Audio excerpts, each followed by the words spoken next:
Hello दोस्तों, नमस्कार। तो बात कर लेते हैं दिन भर की सारी बड़ी खबरों की, जहां सबसे पहले आपको बताएंगे पाकिस्तान का भस्मासुर अब चीन के गले तक पहुंच रहा। जी हां, जहां फंसी ड्रैगन की जान वही हुआ बम से बड़ा हमला। बताएंगे बलूचिस्तान के बाद अब इन प्रांतों में बगावत की बड़ी आग जिसने पाकिस्तान में मचा दिया हड़कंप। तो वहीं खालिदा जिया की पार्टी ने United nation chief Antonio Guterres के सामने रख दी सबसे बड़ी मांग, बांग्लादेश में जल्द हो जल्द चुनाव। जी हाँ, तो वहीं आपको बताएंगे यूरोप में पाकिस्तानी आतंकी मॉड्यूल का हुआ पर्दाफाश, नेटवर्क में महिलाएं भी शामिल, स्पेन में अब तक 30 गिरफ्तार। जी हां, वहीं कभी भी अमेरिका के साथ F-35 डील तोड़ सकता है कनाडा, 16 विमानों की कीमत भी दे चुका, रक्षा मंत्री ने किया सबसे बड़ा ऐलान। तो वहीं आपको बताएंगे बिहार चुनाव के सवाल पर तेजस्वी का बीजेपी को बहुत बड़ा चैलेंज, कहा A to Z सभी टीम आ जाएं, ट्रंप और पुतिन को भी बुला लें, लेकिन उनसे कुछ होने वाला नहीं है। बताएंगे दोस्तों आखिर तेजस्वी यादव ने क्यों दिया है एरोगेंट भरा हुआ ये बयान। साथ ही साथ दोस्तों, क्या पैन की तरह वोटर आईडी को भी आधार से करना होगा लिंक।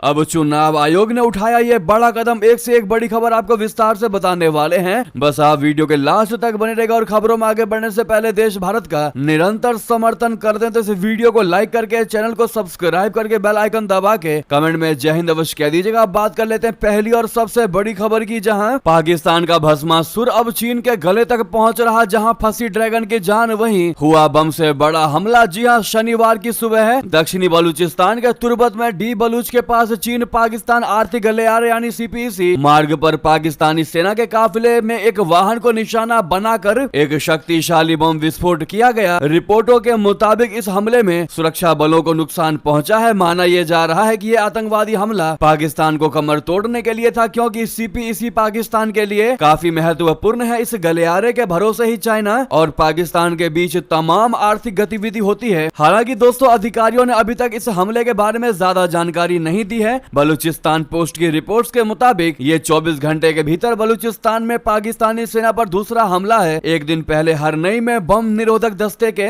सदस्यों को निशाना बनाकर एक बम विस्फोट किया गया था, जब वे रेलवे ट्रैक को साफ करने में लगे हुए थे। उससे पहले जाफर एक्सप्रेस को भी हाईजैक किया गया था। दोस्तों, बलूच लिबरेशन आर्मी यानी BLA ने CPEC परियोजनाओं पर कई हमले किए हैं। इन हमलों का उद्देश्य चीन को पाकिस्तान में अपनी आर्थिक गतिविधियों को रोकने के लिए मजबूर करना है। पाकिस्तानी आतंकवादी समूहों ने पाकिस्तान में काम कर रहे चीनी नागरिकों पर भी हमले किए हैं। इन हमलों का उद्देश्य चाइना को पाकिस्तान में अपने नागरिकों की सुरक्षा के बारे में चिंतित करना है। उनका मानना है कि चाइना एक विदेशी शक्ति है जो पाकिस्तान के आंतरिक मामलों में हस्तक्षेप कर रही है। अन्य समूह चाइना को पाकिस्तान में अपनी आर्थिक गतिविधियों के लिए निशाना बना रही है। जैसा कि आपको पता है, CPEC चाइना के वन बेल्ट वन रोड परियोजना का अहम हिस्सा है, जो शिनजियांग के काशगर से बलूचिस्तान के ग्वादर तक फैला हुआ है। लेकिन बलूच विद्रोहियों का आरोप है कि चाइना इस परियोजना की आड़ में उनके प्राकृतिक संसाधनों को लूट रहा है, और यही सबसे बड़ी वजह है दोस्तों कि बलूचिस्तान के बाद अब इन प्रांतों में भी इन्होंने बगावत की आग शुरू कर दी है और चाइना की सिट्टी पिट्टी गुल कर दी है, जिसकी वजह से पाकिस्तान में हड़कंप मच चुका है। बलूचिस्तान कह रहे हैं कि हम अपने देश में किसी भी बाहरी गतिविधि को बर्दाश्त नहीं करेंगे। ऐसे में दोस्तों, आप लोग इनकी मांगों को लेकर क्या विचार रखते हैं, कमेंट में लिखकर अवश्य बताइएगा। साथ ही साथ आपको बता दें, मदरसा सह मस्जिद में हुए विस्फोट में वरिष्ठ मौलवी की हो गई मौत, 3 अन्य घायल। जी हां, पाकिस्तान के खैबर पख्तूनख्वा प्रांत में एक मदरसा सह मस्जिद में शनिवार को हुए विस्फोट में एक मौलवी की मौत हो गई, जबकि 3 अन्य लोग घायल हो गए। पुलिस ने यह जानकारी दी। पुलिस के मुताबिक इस हादसे से 24 घंटे से भी कम समय पहले प्रांत में ही एक अन्य मस्जिद में शुक्रवार की नमाज के दौरान बम विस्फोट हुआ था। अस्पताल अधिकारियों के मुताबिक इस घटना में प्रतिबंधित संगठन लश्कर-ए-इस्लाम के संस्थापक 12 के स्थानीय मौलवी मुफ्ती मुनीर शाकिर घायल हो गए, तो उन्होंने इलाज के दौरान दम तोड़ दिया। पुलिस ने बताया कि पेशावर जिले के उरमूर बाला गांव में एक मदरसे में विस्फोट हुआ था। पुलिस के प्रवक्ता ने बताया कि पुलिस, बम निरोधक इकाई और आतंकवाद निरोधक विभाग के कर्मचारी घटना स्थल पर मौजूद है और साक्ष्य एकत्रित किए जा रहे हैं। साथ ही साथ बता दें, बड़ी खबर, खालिदा जिया की पार्टी ने United nation chief Antonio Guterres के सामने रखी मांग, कहा बांग्लादेश में जल्द से जल्द चुनाव होने चाहिए। दोस्तों, पूर्व प्रधानमंत्री खालिदा जिया की BNP ने शनिवार को संयुक्त राष्ट्र महासचिव एंटोनियो गुटेरेस से कहा है कि वो बांग्लादेश में चुनाव जल्द से जल्द कराना चाहती है। दक्षिण एशियाई देश के राजनीतिक रुख को लेकर चिंताजनक अटकलों के बीच गुटेरेस बांग्लादेश की 4 दिवसीय यात्रा पर हैं। वे सुधार प्रस्तावों पर एक गोलमेज सम्मेलन में शामिल हुए थे। इस बैठक में राजनीतिक दलों के प्रतिनिधियों और राष्ट्रीय सहमति निर्माण आयोग सहित विभिन्न हितधारकों ने हिस्सा लिया। राष्ट्रीय सहमति आयोग का नेतृत्व अंतरिम अंतरिम सरकार के प्रमुख मोहम्मद यूनुस कर रहे हैं। बैठक में राजनीतिक नेताओं ने अवामी लीग और उसके सहयोगियों को शामिल नहीं किया। बांग्लादेश में बीएनपी के महासचिव मिर्जा फखरुल इस्लाम आलमगीर ने संयुक्त राष्ट्र यानी यूनाइटेड नेशन प्रमुख की गोलमेज बैठक से बाहर निकलते हुए मीडिया से कहा कि हमने उनसे कहा है कि हम चाहते हैं कि अंतरिम सरकार केवल चुनाव केंद्रित सुधारों को पूरा करने के बाद अगला राष्ट्रीय चुनाव जल्दी कराए। बैठक में आलमगीर के साथ मौजूद बीएनपी की सर्वोच्च नीति निर्धारण अस्थायी समिति के सदस्य सलाहुद्दीन अहमद ने कहा कि संयुक्त राष्ट्र का मानना है कि बांग्लादेशियों को ये तय करना चाहिए कि सुधार और चुनाव कैसे और कब होंगे, क्योंकि ये देश का आंतरिक मामला है। साथ ही साथ बता दें, लेक्स फ्रीडमैन के साथ प्रधानमंत्री मोदी जी ने की 3 घंटे की पॉडकास्ट हिमालय वाले दिनों से लेकर पॉलिटिक्स तक पर की बात बता दें। अमेरिकी पॉडकास्टर लेक्स फ्रीडमैन का प्रधानमंत्री नरेंद्र मोदी जी के साथ 3 घंटे का पॉडकास्ट 16 मार्च को प्रसारित किया जाएगा। फ्रीडमैन ने सोशल साइट एक्स पर यह जानकारी दी है। लेक्स ने इस बातचीत को अपने जीवन की सबसे शक्तिशाली बातचीत बताया है। उन्होंने एक्स पर लिखा कि मैंने भारत के प्रधानमंत्री नरेंद्र मोदी जी के साथ 3 घंटे की एपिक पॉडकास्ट बातचीत की। ये मेरे जीवन की सबसे शक्तिशाली बातचीत में से एक थी। ये कल प्रसारित होगी, यानी आज प्रसारित होगी। पीएम नरेंद्र मोदी ने फ्रीडमैन की एक्स पर पोस्ट का जवाब देते हुए कहा कि इनके साथ ये वास्तव में एक आकर्षक बातचीत थी, जिसमें मेरे बचपन, हिमालय में बिताए वर्षों और सार्वजनिक जीवन की यात्रा सहित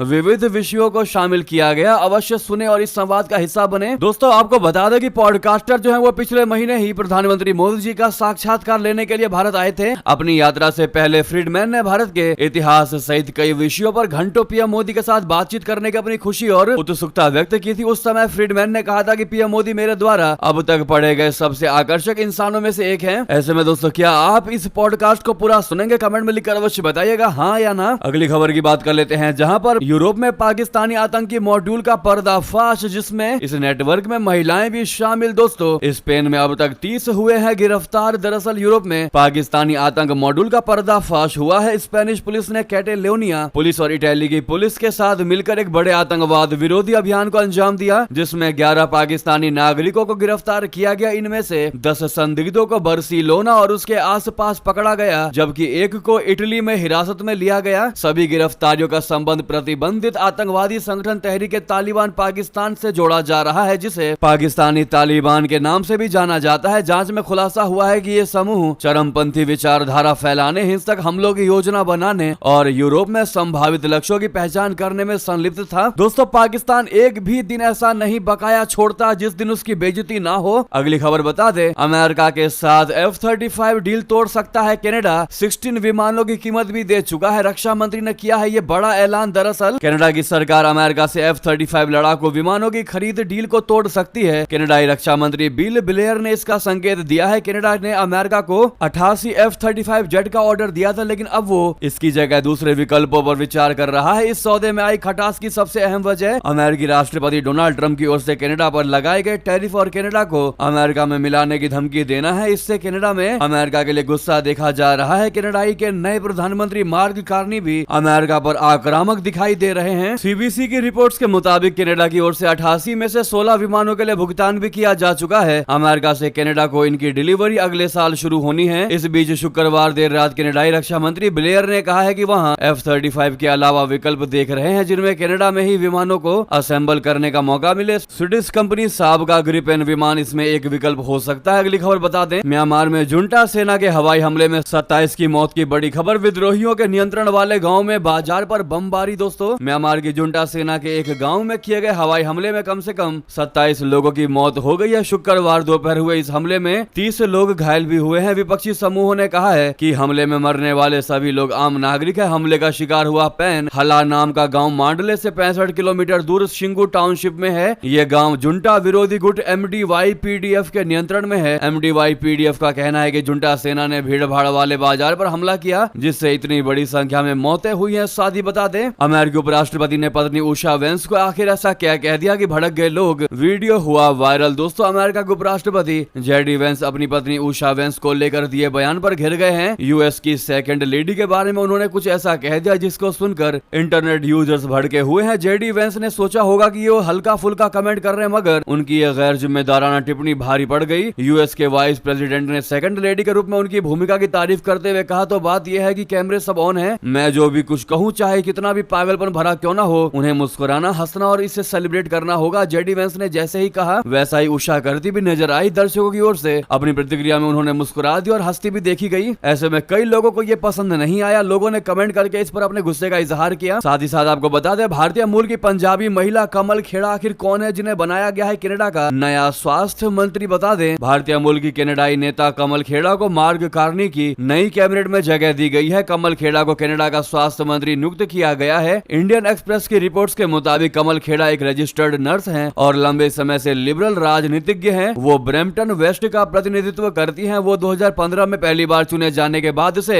विभिन्न प्रमुख भूमिकाओं में काम कर चुकी हैं। वो पहले विविधता, समावेशन और दिव्यांगजन कल्याण मंत्री रह चुकी हैं। उन्होंने स्वास्थ्य, राष्ट्रीय राजस्व और अंतर्राष्ट्रीय विकास सहित कई मंत्रालयों में वरिष्ठ नागरिक मंत्री और संसदीय सचिव के पदों पर भी कार्य किया है। उनकी नियुक्ति ऐसे समय में हुई है जब जस्टिन ट्रूडो के इस्तीफे के बाद मार्ग कार्नी ने अपना पहला मंत्रिमंडल बनाया है। नई सरकार में 24 मंत्री, जिनमें 13 पुरुष और 11 महिलाएं शामिल है, जबकि पिछली ट्रूडो सरकार में 37 मंत्री शामिल थे। जी हाँ, ऐसे में आप लोग कमल खेड़ा जी को कांग्रेचुलेट अवश्य कह दीजिएगा। अगली खबर बता दें, 25 देशों के नेताओं से बोले ब्रिटेन के पीएम कीर स्टारमर। कहा, रशिया को शांति के साथ खिलवाड़ करने की इजाजत नहीं है। जी हाँ, ब्रिटेन के प्रधानमंत्री कीर स्टारमर ने यूक्रेन के साथ चल रहे युद्ध में रशिया के खिलाफ तथा कथित गठबंधन को मजबूत करने के लिए शनिवार को 25 देशों के विश्व नेताओं के साथ एक वर्चुअल बैठक की मेजबानी की। लंदन में 10 डाउनिंग स्ट्रीट से स्टारमर ने कहा कि हम राष्ट्रपति पुतिन को राष्ट्रपति ट्रंप के सौदे के साथ खिलवाड़ करने की अनुमति नहीं दे सकते। यूक्रेन, यूरोपीय संघ आयोग, उत्तरी अटलांटिक संधि संगठन नाटो, कनाडा, ऑस्ट्रेलिया और न्यूजीलैंड का प्रतिनिधित्व करने वाले नेताओं के अमेरिका राष्ट्रपति ट्रंप द्वारा बातचीत किए जा रहे शांति समझौते पर चर्चा करने के लिए बैठक में शामिल होने की उम्मीद थी। ये कॉल अगले सप्ताह होने वाले सैन्य नियोजन सत्र से पहले की गई है, जब ये देश क्षेत्र में शांति का समर्थन करने के लिए सेना की तैनाती की प्रकृति पर निर्णय लेंगे। उन्होंने कहा, अगर पुतिन शांति के बारे में गंभीर है तो ये बहुत सरल है। उन्हें यूक्रेन पर अपने बर्बर हमलों को रोकना होगा और युद्ध विराम पर सहमत होना होगा और दुनिया देख रही है। साथ ही साथ बता दें, सीज फायर प्रस्ताव के बीच रशिया यूक्रेन ने किए एक दूसरे पर हवाई हमले। 100 से भी ज्यादा ड्रोन देखे गए। जी हाँ, रूस और यूक्रेन ने शनिवार रात एक दूसरे पर बड़े पैमाने पर हवाई हमले किए और दोनों पक्षों ने अपने अपने क्षेत्रों में 100 से भी अधिक दुश्मन के ड्रोन देखे जाने की सूचना दी। ये हमला रूसी राष्ट्रपति व्लादिमीर पुतिन द्वारा अमेरिकी राजदूत स्टीव विटकॉफ से यूक्रेन के साथ युद्ध में 30 दिन के युद्ध विराम के अमेरिकी प्रस्ताव के विवरण पर चर्चा करने के 24 घंटे से भी कम समय के बाद हुआ है। वोल्गोग्राद क्षेत्रीय गवर्नर आंद्रेई बेचारोव ने पुष्टि की है कि ड्रोन के गिरते मलबे के कारण शहर के काजनो और मेजगी जिले में लुकोइल तेल रिफाइनरी के पास आग लग गई। हालांकि उन्होंने विस्तृत जानकारी नहीं दी। साथ ही साथ अगली खबर बता दें, तालिबान में तेज हुई जंग। मोस्ट वांटेड सिराजुद्दीन हक्कानी ने गृह मंत्री के पद से दिया इस्तीफा। एक्शन में सुप्रीमो अंखुदजादा। दोस्तों, अफगानिस्तान में अशरफ गनी को सत्ता से हटाकर साल 2021 में सत्ता में आई तालिबान के अंदर ही अब जंग तेज हो गई है। इस लड़ाई के दो मुख्य किरदार तालिबान सुप्रीमो हैबतुल्लाह अंखुदजादा और गृह मंत्री सिराजुद्दीन हक्कानी है। सिराजुद्दीन हक्कानी अफगानिस्तान के हक्कानी नेटवर्क का चीफ है और अमेरिका का मोस्ट वांटेड आतंकी है। ताजा घटनाक्रम में अब अफगान मीडिया ने दावा किया है कि सिराजुद्दीन हक्कानी ने अपने पद से इस्तीफा दे दिया है। इससे पहले हक्कानी तालिबानी सुप्रीमो हैबतुल्लाह से विवाद के बाद यूएई और सऊदी अरब के दौरे पर चला गया था और करीब 50 दिनों तक लौटा ही नहीं। अब हक्कानी लौट आया है और रिपोर्ट के मुताबिक उसने इस्तीफा दे दिया है, जिसे तालिबानी चीफ ने स्वीकार भी कर लिया है। असल में तालिबान के अंदर कंधारी बनाम काबुल गुट के वर्चस्व का विवाद चल रहा है। हैबतुल्लाह अंखुदजादा कंधार में रहता है और वहीं से सरकार चलाता है। वहीं हक्कानी की मंशा है कि वो अफगानिस्तान पर राज करे। हक्कानी के पास पहले काबुल की सुरक्षा थी, लेकिन उससे भी हैबतुल्लाह ने ले लिया है। साथ ही साथ बता दें, अप्रैल में प्रधानमंत्री मोदी जी आखिर किस लिए जा रहे हैं श्रीलंका, किन बड़े समझौतों पर होंगे हस्ताक्षर? बता दें, प्रधानमंत्री नरेंद्र मोदी जी अगले महीने श्रीलंका की यात्रा करने वाले। इस दौरान कई बड़े समझौतों पर हस्ताक्षर किए जा सकते हैं। बता दें कि प्रधानमंत्री मोदी जी पिछले वर्ष श्रीलंका के राष्ट्रपति अनुराग कुमारा दिसानाइके की दिल्ली यात्रा के दौरान हुए समझौतों को अंतिम रूप देने के लिए श्रीलंका की यात्रा करेंगे। श्रीलंका के विदेश मंत्री विजिता हैरात ने यहाँ संसद में बजट आवंटन को लेकर हुई चर्चा पर एक सवाल के जवाब में ये बयान दिया। हैरात ने कहा कि हमने अपने पड़ोसी देश भारत के साथ घनिष्ठ संबंध बनाए रखे हैं। हमारी पहली कूटनीतिक यात्रा भारत की थी, जहां हमने द्विपक्षीय सहयोग पर कई समझौते किए। उन्होंने कहा कि भारत के प्रधानमंत्री नरेंद्र मोदी अप्रैल की शुरुआत में यहां आएंगे। हैरात ने कहा कि प्रधानमंत्री मोदी जी की यात्रा के दौरान सामपुर सौर ऊर्जा स्टेशन के उद्घाटन के अलावा कई नए समझौतों ज्ञापनों पर हस्ताक्षर किए जाएंगे। ऐसे में happy journey PM Modi ji अवश्य कहिएगा। साथ ही साथ अगली खबर बता दें, डोनाल्ड ट्रंप का एक और बड़ा एक्शन। अब इन 7 एजेंसियों की फंडिंग में की कटौती। जी हां, अमेरिका के राष्ट्रपति डोनाल्ड ट्रंप ने 7 प्रमुख एजेंसी एजेंसियों की फंडिंग में कटौती का आदेश जारी किया है। इससे जुड़ा एक आदेश उन्होंने 14 मार्च को साइन किया था। इससे प्रभावित होने वाले संस्थाओं में अमेरिकी ग्लोबल मीडिया एजेंसी बोले तो यूसैजम भी शामिल है, जो दुनिया भर में वॉइस ऑफ अमेरिका और अन्य सरकारी फंड से चलने वाले मीडिया आउटलेट्स को देखरेख करती है। यूसैजम की इन मीडिया आउटलेट्स की मदद से 361 मिलियन लोगों तक रीच है और संस्था 49 भाषाओं में ब्रॉडकास्टिंग करता है और अमेरिकी सरकार में इसका बजट $270 मिलियन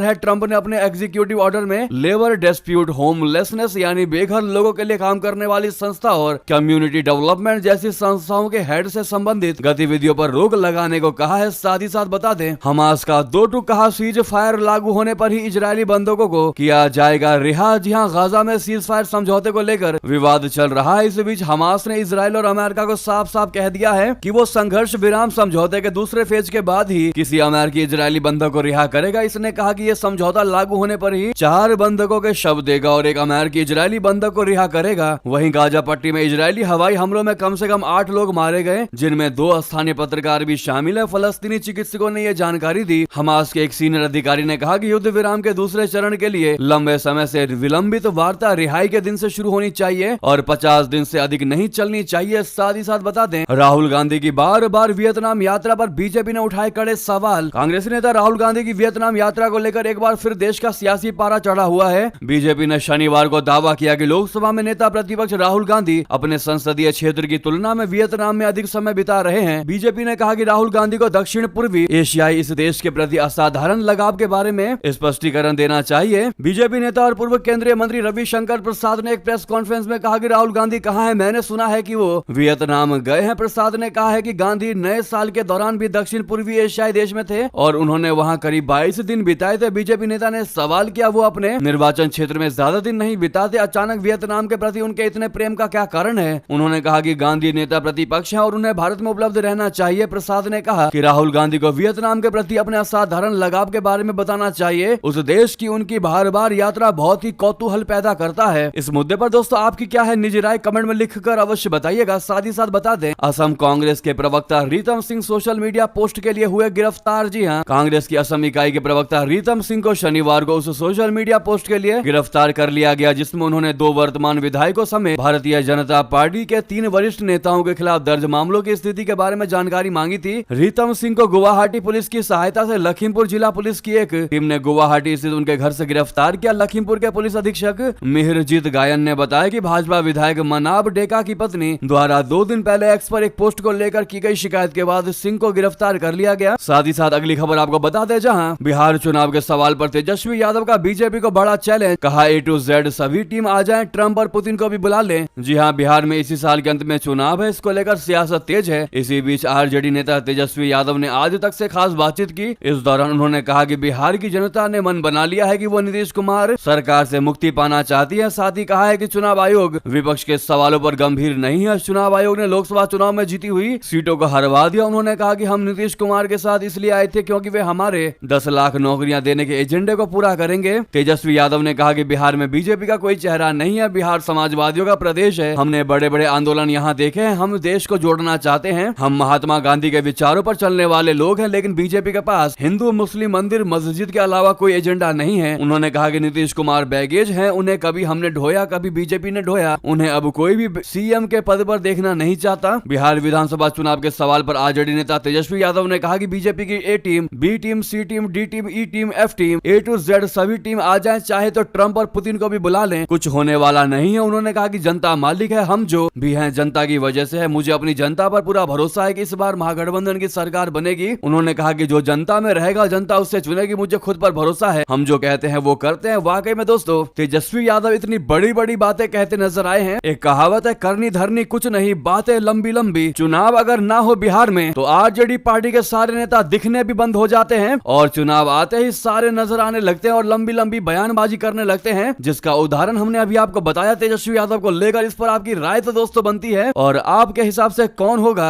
इस चुनाव का विजयी पार्टी। तो वहीं दोस्तों आपको बता दें अगली खबर, असम से अमित शाह जी ने विपक्ष पर साधा निशाना, कहा कांग्रेस ने नहीं कायम होने दी शांति। जी हां, केंद्रीय गृह मंत्री अमित शाह जी ने गोलाघाट जिले के डेर गांव में नवीनीकृत पुलिस अकेडमी के पहले चरण का शनिवार को उद्घाटन किया। इस मौके पर अमित शाह जी ने अगले चरण की आधारशिला भी रखी। उद्घाटन के बाद असम के डीजीपी हरमीत सिंह ने अमित शाह जी को लचित बरफुकन पुलिस अकेडमी में स्थित अन्य अन्य केंद्रों के बारे में जानकारी दी। इसके बाद गृह मंत्री अमित शाह जी ने भवन का दौरा किया। इस दौरान वरिष्ठ अधिकारियों ने गृह मंत्री के साथ तस्वीरें भी खिंचवाई। उनके साथ मुख्यमंत्री हिमंता बिश्व शर्मा जी और केंद्रीय मंत्री सर्बानंद सोनोवाल समेत अन्य लोग भी शामिल थे। जी हाँ, बता दें कि केंद्रीय गृह मंत्री अमित शाह जी असम और मिजोरम के 3 दिवसीय दौरे पर शुक्रवार शाम को डेरगांव पहुंचे थे। अधिकारियों ने बताया कि 340 एकड़ में फैली लक्षित बरफुकन पुलिस अकादमी का 2 चरणों में 1024 करोड़ रुपए की अनुमानित लागत से नवीनीकरण किया जा रहा है। साथ ही साथ आपको बता दें, बदले बदले नजर आए अबू आजमी सावरकर को बताया हिंदुओं का बड़ा नेता। ओवैसी के दावों पर कही ये बात दरअसल AIMIM प्रमुख असदुद्दीन ओवैसी के स्वतंत्रता सेनानी वीर सावरकर के छत्रपति संभाजी महाराज के खिलाफ बोलने वाले बयान पर राजनीतिक बयानबाजी तेज हो गई है। अब इसको लेकर महाराष्ट्र से समाजवादी पार्टी के विधायक अबू आजमी ने शनिवार को इस पर अपनी प्रतिक्रिया दी है। उन्होंने कहा कि सरकार को इस पर कदम उठाना चाहिए। नई शिक्षा नीति के त्रिस्तरीय भाषा पर हो रहे विवाद पर सपा नेता ने कहा कि भारत एक विशाल देश है, ऐसे में एक भाषा होनी चाहिए जो सभी को मानना चाहिए। मेरा मानना है कि वो भाषा हिंदी हो सकती है, जिसके लिए संसद में एक कमेटी भी बनी हुई है। तो वहीं पैन की तरह क्या वोटर ID को भी आधार कार्ड से करना होगा लिंक? चुनाव आयोग ने उठाया अब ये बड़ा कदम। दोस्तों, पैन कार्ड की तरह अब वोटर ID कार्ड को भी आधार कार्ड से लिंक करना होगा। इसको लेकर चुनाव आयोग यानी इलेक्शन कमीशन ने तैयारी शुरू कर दी है। सूत्रों के मुताबिक चुनाव आयोग ने अगले सप्ताह केंद्रीय गृह मंत्रालय, कानून मंत्रालय और भारतीय विशिष्ट पहचान प्राधिकरण यानी UIDAI के शीर्ष अधिकारियों के साथ बैठक बुलाई है, जिसमें मतदाता पहचान पत्रों के साथ आधार संख्या को जोड़ने के मुद्दे पर चर्चा की जाएगी। मुख्य चुनाव आयुक्त CEC ज्ञानेश कुमार और चुनाव आयुक्त सुखबीर सिंह संधू और विवेक जोशी की मौजूदगी वाली चुनाव आयोग की टीम मतदाता पहचान पत्रों में आधार संख्या को जोड़ने के मुद्दे पर चर्चा करने के लिए 18 मार्च को केंद्रीय गृह सचिव गोविंद मोहन, विधायी विभाग के सचिव राजीव मणि और UIDAI के CEO भुवनेश कुमार से मुलाकात करेगी। अब देखना ये होगा दोस्तों कि इसको लेकर क्या वाकई में यही फैसला लिया जाता है या फिर कोई और फैसला लिया जाता है। बहरहाल ये थे भी कि सारी बड़ी खबरें। आपको खबर कैसी लगी कमेंट में बताना बिल्कुल भी मत भूलिएगा। लगे हाथों इस वीडियो को लाइक करके, चैनल को सब्सक्राइब करके, बेल आइकन दबा के कमेंट में जय हिंद अवश्य कह दीजिएगा। तो मिलते हैं आपसे अगली बड़ी खबर में। यहाँ तक बने रहने के लिए आप सभी का बहुत बहुत धन्यवाद, बहुत बहुत आभार। जय हिंद, जय भारत।